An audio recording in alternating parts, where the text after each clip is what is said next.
नमस्कार, आवाज इंडिया में आप सभी का स्वागत है। मैं हूं सीमा। यवतमाल तहसील वणी में मवेशियों के अवैध वध के मामले को गहन जांच के लिए एक उच्च स्तरीय समिति नियुक्त की गई थी। महाराष्ट्र सरकार आयोग द्वारा गठित 4 सदस्यीय समिति मंगलवार 21 जनवरी 2025 को पूछताछ के लिए तहसील वणी आई थी। 11 जनवरी 2025 को शहर के दीपक टॉकीज इलाके में सड़क किनारे गाय के 2 कटे सिर और बड़ी संख्या में गौवंशीय पशुओं के अवशेष मिले थे। जब राज्य में पशुवध का प्रतिबंध लगा हुआ है तो फिर आखिर ऐसा कैसे हो रहा है? पुलिस यहां अधिकारियों से बातचीत कर उनके बयान भी दर्ज कर रही है। इसके बाद समिति ने विभिन्न हिंदू संगठनों, गौरक्षक संघ के पदाधिकारियों से बातचीत की। इन हिंदू संगठनों ने दोषियों के खिलाफ कड़ी कार्रवाई करने के लिए इस समिति को एक बयान सौंपा। कमेटी अवैध पशुवध के मामले की जांच कर 24 जनवरी तक अपनी रिपोर्ट गौ सेवा आयोग को सौंपेगी। इस रिपोर्ट के कारण इस मामले में दोषियों के खिलाफ उचित कार्रवाई की जाएगी। 11 जनवरी को एक बहुत बड़ी घटना सामने आई।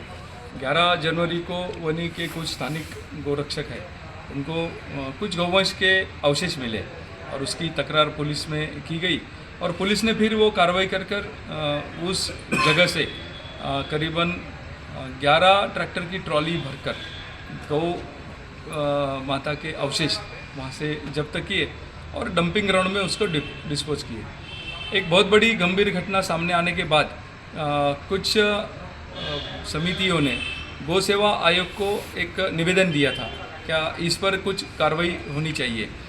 और फिर गौ सेवा आयोग के माननीय अध्यक्ष महोदय शेखर जी मुंदड़ा, उनके साथ में जो समिति है हम लोगों की, गौ सेवा आयोग के सभी सदस्य, उनकी एक बैठक हुई। बैठक के पश्चात ये निर्णय लिया गया क्या प्राणी क्लेश समिति की एक समिति गठित की जाए और उसके पश्चात वो समिति के माध्यम से इस पूरा विषय की चौकसी जांच अच्छी तरह से होनी चाहिए।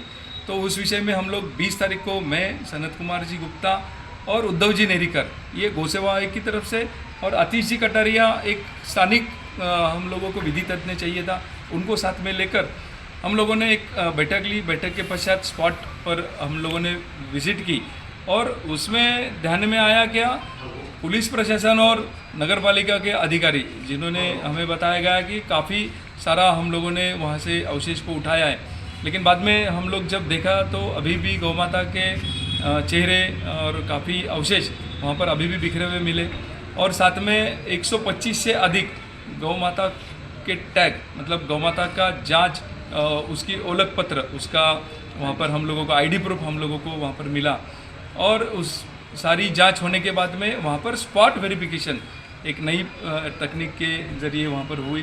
ड्रोन के कैमरे के माध्यम से वहाँ की सारी शूटिंग भी हुई और उसके पश्चात दूसरे दिन, मतलब आज 21 जनवरी को जिलाधिकारी कार्यालय में एक बैठक का आयोजन हुआ। इस बैठक में अपेक्षित माननीय एसपी महोदय, सीओ महोदय और कलेक्टर महोदय के साथ में पशु संवर्धन के सभी अधिकारी, पर्यावरण के सभी अधिकारी अपेक्षित इस बैठक में उपस्थित रहना चाहिए।